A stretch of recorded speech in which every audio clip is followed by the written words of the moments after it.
जिंदा होता तो एड्स ना लगती, भुट्टो जिंदा होता तो एड्स नहीं लगती। इसका मतलब है कि इन्ना लिल्लाहि व इन्ना इलैहि राजिऊन। भुट्टो साहब इन्ना लिल्लाहि व इन्ना इलैहि राजिऊन, शहीद रानी भी इन्ना लिल्लाहि व इन्ना इलैहि राजिऊन। ये जो बैठे हैं ये बिला वजह भुट्टो, ये असल जरदारी है, हाकिम अली का पोता है, आसिफ अली का बेटा है, ना ये भुट्टो का पोता है, ना बीबी का तो होगा जुल्फकार का, मुर्तजा का बेटा नहीं है। अगर भुट्टो जिंदा होता, अगर भुट्टो जिंदा होता तो मीर हसन अबड़ो अपनी माँ की गोद में सिसक सिसक के तड़प तड़प के ना मरता कमिश्नर ऑफिस के सामने, कमिश्नर ऑफिस के गेट में। अगर भुट्टो जिंदा होता तो लाड़काने वाले गटर का पानी ना पी रहे होते।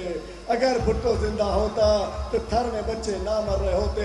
अगर भुट्टो जिंदा होता इस सिंध की राजधानी, इस पूरे पाकिस्तान का ताज, सिंध का ताज कराची कचरा कुंडी ना बना होता।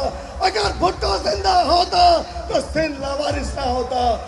भुट्टो को तो इन्होंने खुद तबाह कर दिया, भुट्टोइज्म को तबाह कर दिया। नाम भुट्टो जिंदा है, भुट्टो खप्पे, भुट्टो जिंदा है। भाई तुमने खुद गला घोट दिया भुट्टो के चाहने वालों का।